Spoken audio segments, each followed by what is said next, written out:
Speak up, guys. In today's video, I'm going to tell an absolutely stunning story. A woman who had a near-death experience was taken to hell and found none other than Michael Jackson in a state of agony. You won't believe the revelation she brought back. Before we start, I want to know, what city are you watching this video from? Comment below. And if you're not yet subscribed to the channel, take the opportunity now to subscribe and activate the bell so you don't miss any impactful content like this. Hello, my name is Lydia Blackwell. I'm 35 years old and I live in Seattle, Washington with my husband, Ed. I've never been an extraordinary person, you know? I've always led a very ordinary life. I worked as an accountant in an office in the city center. I liked to spend my weekends reading a good book or taking walks in the park with Ed. Our routine was calm and predictable, but we were happy that way. Well, at least it was like that until that night. The night that changed everything, that turned my life upside down and made me question everything I thought I knew about life and death. It's that night that I want to tell you about. I'm not religious, never have been. I'm also not the type to believe in supernatural things or mystical experiences. I have always been a very practical person, with my feet on the ground. Therefore, what happened to me was even more impactful. It was something that challenged everything I believed, everything I thought I knew about the world and about myself. I want to make it clear that I am not here to convince anyone of anything. I didn't write books on the subject. I don't give lectures. I didn't create any study groups. I'm just an ordinary person who went through something extraordinary and feels the need to share this experience. Maybe to try to better understand what happened. Maybe to help other people who have gone through something similar to feel less alone. What I'm going to tell you is my near-death experience. I know this is a subject that generates a lot of controversy and skepticism among some people. I understand that. If someone had told me something like that before that night, I probably would have doubted it too. But now, after what I've experienced, I can't deny what happened to me. It was too real, too intense to be ignored or dismissed as just a dream or hallucination. So if you're listening to this with an open mind, thank you. If you're skeptical, that's okay too. I only ask that you listen to my story until the end before drawing your conclusions. What happened to me that night completely changed my perspective on life and death, and I hope that, in some way, my story can touch you too. I will tell you everything in detail, exactly as I remember it. Some moments may seem confusing or difficult to explain, but I will do my best to convey what I felt and saw. Get ready for an incredible journey, because what I'm going to tell you next is the story of my death and my return. It all started on a seemingly ordinary night. It was a Tuesday, I remember well. I had arrived home from work around 6 in the afternoon as usual. Ed and I had dinner, watched some TV, and got ready for bed. Nothing out of the ordinary so far. I was in the bedroom, finishing packing some clothes, while Ed brushed his teeth in the bathroom. The clock showed almost 11 o'clock at night. It was then that I suddenly felt a wave of nausea so strong that I had to sit on the edge of the bed. At first I thought it was just something I had for dinner that didn't go down well. But the feeling only got worse. In a matter of seconds, the discomfort spread throughout my body. It was as if every cell was screaming in pain. My vision started to blur, and I felt a cold sweat running down my forehead. I tried calling for Ed, but my voice wouldn't come through. I got up, or at least I tried. I could barely stand before my legs gave out. I fell to my knees on the bedroom floor, feeling as if all the air had been sucked out of my lungs. Then it happened. I vomited violently onto the carpet. I heard Ed running from the bathroom, screaming my name, but his voice sounded distant, as if he were speaking through a long tunnel. My vision was darkening at the edges, and I felt an intense cold taking over my body. The last things I remember were Ed's arms around me and the sound of his voice desperately asking me to stay awake. After that, everything went dark. I don't know how long I was unconscious. It could have been seconds, minutes, or hours. In that state, time seemed to have no meaning. The next thing I noticed was a strange sensation, as if I were floating. It was as if my body had lost all its weight. I opened my eyes, or at least I thought I had, but there was nothing to see. I was surrounded by complete and utter darkness. It wasn't like the darkness of a room at night, where you can still make out shapes and shadows. It was a total void, a nothingness that seemed to extend infinitely in all directions. For a moment I felt panic. Where was I? What had happened to me? I tried to move, scream, do anything, but it was as if I no longer had a physical body. I was there, conscious, but in a completely different way than I had ever experienced before. It was in this moment of confusion and fear that everything began to change, and what came next was something I will never forget, something that would forever change my understanding of life and death. In the midst of that absolute darkness, I saw something that changed everything: a light. It was not an ordinary light, like that of a lamp or the sun. It was something completely different, something I had never seen before.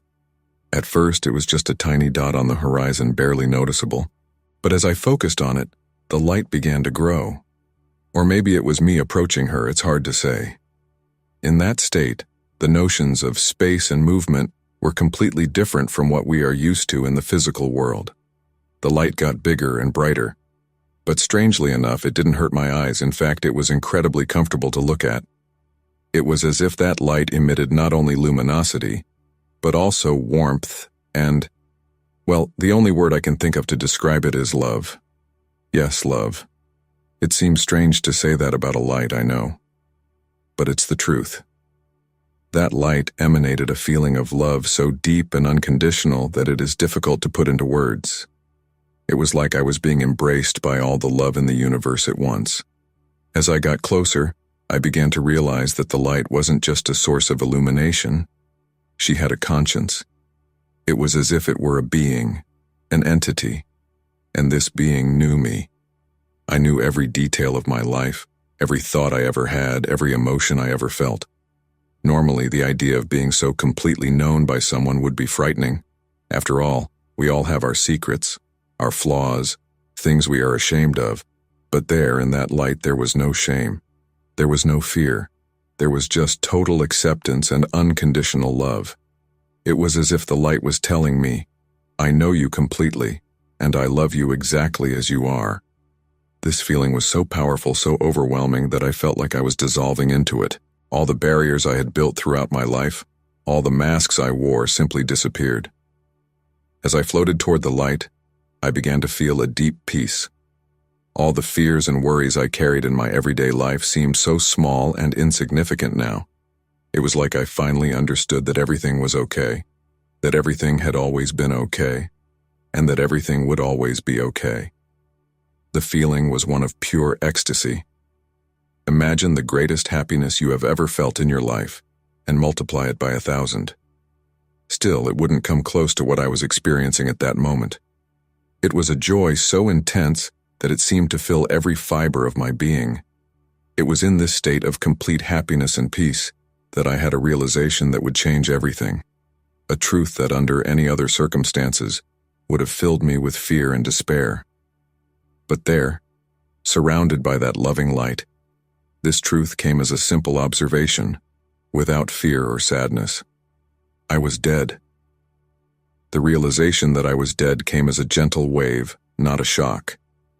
It was as if that truth had always been there, and I had only just noticed it. Strangely, I didn't feel scared. There was no panic, there was no feeling of, no, this can't be happening. Instead, I felt a deep, calm acceptance. Looking back now, I think I should have been terrified. After all, I was only 35 years old. I had a life ahead of me, plans, dreams. Ed and I were talking about having kids. I had just been promoted at work. There were so many things I still wanted to do, so many places I wanted to visit. But at that moment, in front of that incredible light, none of that mattered. It was like I could see my entire life from a completely new perspective. I could see the big picture, you know? And in that general picture, death was not something to be feared. It was just a transition, a passage to something bigger. The feeling was of total freedom. All the weights I carried in life, the worries about work, the insecurities about my body, the fears about the future, simply dissolved. It was as if I had left behind a heavy coat that I didn't even know I was wearing. At the same time, I felt a deep connection to, well, everything. It was as if I could feel every atom of the universe, as if I were part of something much bigger than I had ever imagined. The separation we feel in everyday life, I am me, you are you, that is that, simply didn't exist anymore. Everything was one. In this state of cosmic union, I began to understand things I had never understood before. It was as if all the knowledge in the universe was at my fingertips. I could see how all things were interconnected, how every action had consequences that spread like waves throughout existence. I saw that the life I had lived until then was just a small part of a much larger journey. The hardships I had faced, the joys I had experienced were all part of a greater plan, a plan that I could not fully comprehend with my human mind, but that now made profound sense. I understood that death was not the end. It was just a transition, a change of state. Like water turning to steam, I had not ceased to exist. It had just changed shape. This realization brought with it a peace I had never experienced before. It was as if every cell of my being vibrated in harmony with the universe. There was no more fear, there was no more doubt. There was just acceptance, love, and a sense of complete belonging. It was in this state of complete serenity that I began to notice something even stranger, something that challenged everything I thought I knew about reality. Time. Time had ceased to exist as I knew it. As I floated in that infinite space, surrounded by loving light, I began to realize that my understanding of time had completely changed. It was no longer a straight line, with a clearly defined past, present, and future. It was something much more fluid, much more expansive. It was as if I could see my entire life at once. Not in chronological order as we are used to thinking, but everything happening simultaneously. My wedding day to Ed, my first day of school, the moment I got my first dog when I was 10, it was all happening at the same time. And they weren't just memories, it was like I was really there, living every moment again. I could smell the bouquet at my wedding, hear the school bell ringing on my first day of school, feel the soft texture of my puppy's fur. Every detail was perfectly preserved, more vivid than any memory I had ever experienced. But the most amazing thing was that I could see these moments from a completely new perspective. I could see how each event in my life was connected to others, how small choices I had made had led to big changes. It was like seeing a huge tapestry, where each thread represented a moment in my life, and I could see how they all intertwined to form the bigger picture. I saw moments that I had completely forgotten, little acts of kindness I had done that had impacted other people's lives in ways I never knew. I also saw moments when I had hurt someone without realizing it, and I was able to understand the impact of my actions in a way that had never been possible before. The strangest thing is that I didn't feel overwhelmed by all this information. It was as if my consciousness had expanded to accommodate it all. I could focus on a specific moment if I wanted, or step back and see the bigger picture. And it wasn't just my life. Somehow I could feel the presence of other lives, other stories unfolding around me. It was as if I could see the threads of countless lives intertwining, forming an infinitely complex and beautiful pattern. In this state, I began to understand that time as we know it on Earth is just an illusion, a construct our brains created to make sense of the world around us.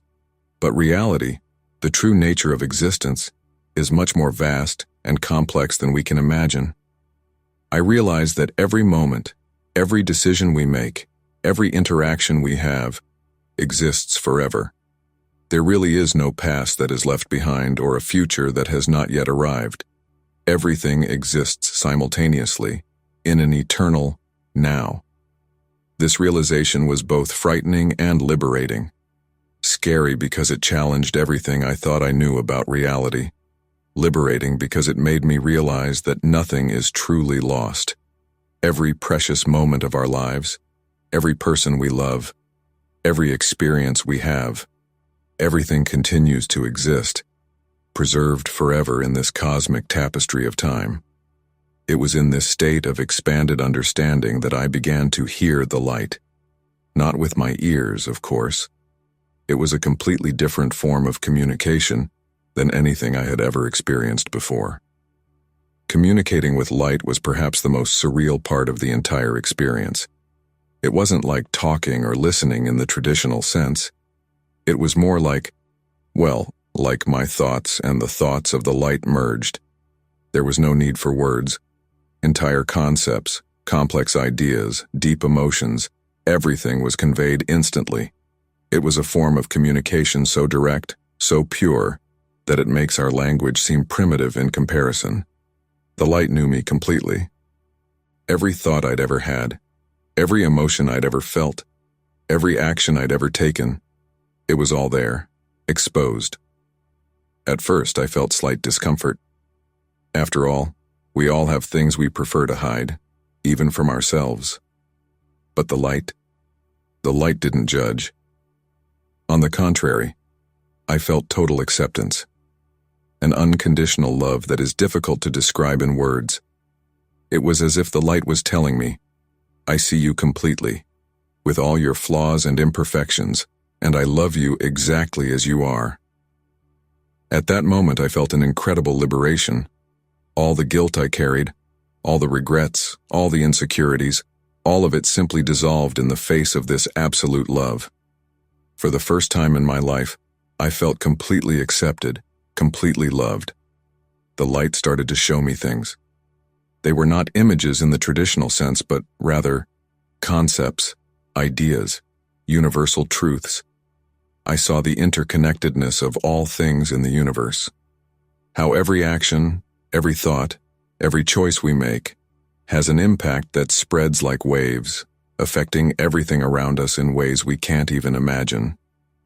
I saw the beauty and complexity of life in all its forms. From the smallest subatomic particle to the vast galaxies, everything pulsed with the same energy, the same consciousness. I understood that life, at its essence, is much more than our physical bodies or our individual minds. The light showed me the purpose of life, not just my life, but life in general. It's difficult to put into words, but it was something related to growth, the expansion of consciousness, love. I understood that we are all here to learn, to evolve, to become more than we are. I also saw the challenges we face in our lives from a new perspective. I understood that difficulties, pains, moments of darkness are not punishments or cruel accidents of destiny. These are opportunities for growth, chances to develop compassion, strength, wisdom. Communicating with the light was an experience of profound revelation. It was as if all the mysteries of the universe were being unveiled before me. At the same time, I understood that with my limited human mind, I could only understand a tiny fraction of everything that was being shown. It was during this communion with the light that I received what I can only describe as a flood of information about the true nature of reality. It was something so vast, so complex, that my mind could barely process it. As I was immersed in this communication with light, I began to receive what I can only describe as revelations about the true nature of reality. It was as if the veil that covers our eyes in everyday life had been lifted, allowing me to see the wheels of the universe working. The first thing I understood was that reality is much vaster and more complex than we can imagine with our limited minds. What we perceive with our five senses is only a tiny fraction of what actually exists. There are dimensions, levels of existence, forms of life that are completely beyond our current understanding. I saw that the universe is not just matter and energy, as science teaches us. There is a consciousness underlying everything, an intelligence that permeates every particle of existence. Everything from the smallest subatomic particle to the largest galaxy is alive and conscious at some level. I understood that we, as human beings, are not separate from this universal consciousness. In fact, we are individualized manifestations of it. It is as if we are waves in the ocean of cosmic consciousness, seemingly separated on the surface, but fundamentally united beneath the depths. Another surprising revelation was about the nature of our thoughts and emotions. I saw that they are not just brain processes as we believe. They have a tangible reality in dimensions beyond the physical. Every thought we have, every emotion we feel, creates waves of energy that spread throughout the universe, affecting everything around us in ways we can't even imagine. I also saw that death, as we understand it, does not really exist. What we call death is just a transition, a change of state. Our consciousness, our essence, is eternal. We go through many lives, many experiences, always growing, always evolving. One of the most impactful revelations was about time. As I mentioned before, I saw that the linear time we experience on Earth is an illusion. In fact, the entire past, present, and future exist simultaneously in an eternal now. Our lives are not straight lines from birth to death, but rather complex circles that intertwine with countless other lives. I also understood the concept of free will in a completely new way. I saw that we have much more power to create our reality than we imagine. Our choices, our beliefs, our thoughts are constantly shaping not only our individual lives, but the very fabric of reality. At the same time, I realized there is a bigger plan at work. It is not a fixed and immutable destiny, but rather a general purpose of evolution and expansion of consciousness. Each of us has a unique role in this plan, a specific mission that we chose before we were born. These revelations were so vast, so profound, that I knew my human mind could only grasp a fraction of what was being shown. It was like trying to describe an entire ocean after seeing just a few drops of water. Still, the little I managed to understand was enough to completely change my perspective on life and reality. It was in this moment of profound revelation that something unexpected happened. The scene around me changed drastically, and I was taken to an experience I never imagined would be part of my journey. Suddenly, the environment around me changed completely. The loving, welcoming light was replaced by an oppressive darkness. The feeling of peace and ecstasy gave way to a feeling of intense fear and discomfort. I realized I was in a completely different place. It was a dark, heavy, almost suffocating environment. The air felt thick, charged with negative emotions, fear, anger, despair. It was as if the very space around me was alive with suffering. In the distance, I could hear disturbing sounds, muffled moans, screams of anguish, desperate cries. The smell, well, the smell was horrible. A mixture of rot, sulfur, and something I can't describe, but that made my stomach turn. It was then that I saw a figure approaching. It was a being of light, but different from the loving light I had experienced before. This light was more intense, almost harsh. I understood, without words, that he was a type of guide or messenger. The being of light communicated to me that there was something more I needed to see before making my final choice. Final choice? I didn't know what he was talking about, but I felt it was important. Without hesitation, I followed him. As we progressed through this dark place, I began to see other souls. They were spirits trapped in different states of suffering. Some seemed lost, wandering aimlessly. Others were as if paralyzed, trapped in loops of their worst memories or fears. It was then that I saw him, Michael Jackson, or at least his spirit. He was among other spirits, his soul clearly in agony. His face, so familiar from magazine covers and music videos, was contorted into an expression of deep sadness and pain. I was shocked. Michael Jackson? In hell? How was this possible? The being of light, noticing my confusion, gave me an understanding. This was not a place of eternal punishment, as many religions describe hell. It was more like a state of consciousness, a place where souls face their own shadows, their own inner demons.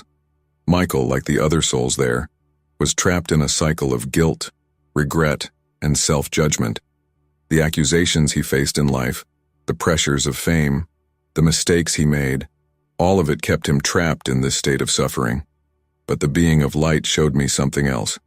There was hope. These souls were not eternally condemned. There was a possibility of redemption, of healing. If they could have an awakening of consciousness, if they could forgive themselves and accept forgiveness from the universe, they could free themselves from this state. This revelation touched me deeply. I realized that hell was not a place of punishment created by a vengeful God, but rather a state we create for ourselves when we cannot deal with our own inner darkness. I understood that each of us carries this ability to create our own heaven or hell, not just after death, but in every moment of our lives. Our choices, our thoughts, our actions, all of these shape our reality in much more profound ways than we realize. When we left that dark place, I felt transformed. The experience had been frightening, yes, but also incredibly enlightening. I felt deep compassion for all those suffering souls, including Michael Jackson. And I felt immense gratitude for the opportunity to have this glimpse into the complexity of existence. It was in this moment of deep reflection that I heard something that would change the course of my journey. A voice deep and calm echoed around me, asking a question I hadn't expected to hear. While I was still processing everything I had seen and experienced, a deep, calm voice echoed around me. It wasn't a voice in the traditional sense. It was more like a thought forming directly in my consciousness. The voice asked me a question I didn't expect. Do you want to go back? At first, I was confused. To go back? Where to? So, I understood. The voice was asking me if I wanted to return to my life on Earth, to my physical body. My first reaction was surprise. To go back? How could this be an option? I was dead, wasn't I? And more importantly, why would I want to go back? Here, in this state of expanded consciousness, I had experienced a peace and love that surpassed anything I had ever felt on Earth. The idea of leaving this behind seemed almost absurd. But then I started thinking about Ed, my family, my friends. I thought about the things I still wanted to do, the experiences I still wanted to have. I felt a pang of longing, a tug toward the life I had left behind. The voice gently told me that the choice was mine. If I wanted to go back, I should focus on one sound. Then I heard it, very faint at first, but getting louder and louder. Someone was calling my name. Lydia, Lydia. It was Ed. At that moment, I felt intense conflict. On one hand, the peace and love I was experiencing here was indescribable. I had seen the true nature of reality. I had experienced a connection to the universe that went beyond anything that could be explained with words. How could I leave this behind? On the other hand, the sound of Ed's voice brought back all the memories of my life on Earth. The moments of joy, the laughter shared, the dreams we hadn't yet realized. I felt the love we had for each other. A love that, although different from the cosmic love I was experiencing, was deep and true in its own way. I realized that despite all the beauty and peace I had experienced on this journey beyond life, I still wasn't ready to leave it all behind. There were more things I wanted to do, more love I wanted to give and receive, more lessons I needed to learn in my human form. With this realization, I felt an irresistible force pulling me back. It was like I was being sucked into an invisible tunnel. The light, the revelations, everything began to fade quickly. I tried to hold on to the memories, to the truths I had discovered, but it was like trying to hold water in my hands. Everything ran through my fingers. The last thing I remember was a falling sensation as if I were diving back into my body, and then darkness. Suddenly I felt a shock. It was as if someone had thrown a bucket of ice water over me. My eyes shot open and I gasped, pulling air sharply into my lungs. The first thing I saw was Ed's face, pale and scared, leaning over me. His eyes were red and swollen as if he had been crying. He held my hand so tightly that it hurt a little.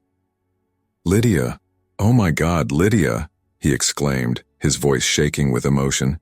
"You're back. I thought I lost you." I looked around, confused. I was on the floor of our bedroom, exactly where I had fallen. But something felt different. The colors seemed more vivid, the sounds clearer. It was like I was experiencing the physical world with a whole new intensity. I tried to speak, but my throat was dry. Ed quickly helped me sit up and gave me a glass of water. I drank it greedily, feeling the cool liquid go down my throat. It was a strangely new and familiar sensation at the same time. "What happened?" I finally managed to ask, my voice hoarse. Ed looked at me with a mixture of relief and concern. "You suddenly passed out," he explained. Your heart stopped beating for a few minutes. I thought I lost you." I then realized that tears were streaming down my face. They weren't tears of sadness or fear, but of an emotion so deep I could barely comprehend it. I had died. I had seen the other side. And now, I was back. In the days and weeks that followed, I tried to process everything that had happened. It was difficult. The memories of my experience were intense and vivid, but at the same time they seemed to slip away when I tried to examine them too closely. It was like trying to remember a dream. The harder I tried to remember the details, the more they seemed to slip through my fingers. What stuck with me, however, was the feeling of deep peace, of unconditional love, of connection to something much bigger than myself. This feeling completely changed the way I saw the world and how I lived my life. I began to notice beauty in things that previously went unnoticed. The shine of the sun on the leaves of the trees, the smile of a stranger on the street, the sound of rain on the roof. Every moment felt precious, every experience a gift. My relationships have also changed. I became more patient, more understanding. The love I felt for Ed, for my family and friends, felt deeper and purer. I had seen the interconnectedness of all things, and it made me treat each person I met with more compassion and respect. My perspective on death has also completely changed. Not that I wanted to die. Far from it. I had chosen to return after all, but the fear of death that haunted me before was gone. I knew that death was not the end, but just a transition. Of course, not everything was easy. There were times when I felt out of place, as if I no longer fully belonged in this world. The worries and dramas of everyday life sometimes seemed so trivial compared to what I had experienced. It was a challenge to find a balance between living fully in this world and maintaining awareness of what I had learned on the other side. Many people didn't understand when I tried to explain what had happened to me. Some thought I was crazy, others that I had had some kind of hallucination caused by a lack of oxygen in the brain. But I knew the truth. What I had experienced was too real, too profound to be dismissed as a simple hallucination. Over time, I learned to hold my experience as a precious treasure within me. I didn't feel the need to convince anyone or prove anything. The transformation that occurred within me, the peace I found, the way I began to live my life, that was proof enough for me. Today, years after that fateful night, I still carry with me the lessons I learned on the other side. I live each day with gratitude, aware that each moment is a precious gift. I treat each person I meet with love and respect, always remembering that we are all part of something much bigger. And sometimes, in quiet moments, when I close my eyes and get very, very still, I can still feel an echo of that loving light, that deep connection with the universe. In these moments I smile, grateful for the incredible journey that is life, both in this world and beyond. My near-death experience changed everything for me. But the biggest lesson I learned was that we don't need to die to live fully. The love, the connection, the beauty I experienced on the other side, all of it is available to us here and now, if we just open our hearts and our eyes to see. And that is what I want to share with you, who have heard my story. You don't need to have a near-death experience to live with love, gratitude, and awareness. Each of us has the power to create heaven here on earth, in every moment, with every choice we make. So what do you think? How does this story resonate with you? What reflections does it bring to your own life? Remember, each of us has a unique journey, but we are all connected in this great tapestry of existence. And each of us has the power to make this journey something truly extraordinary.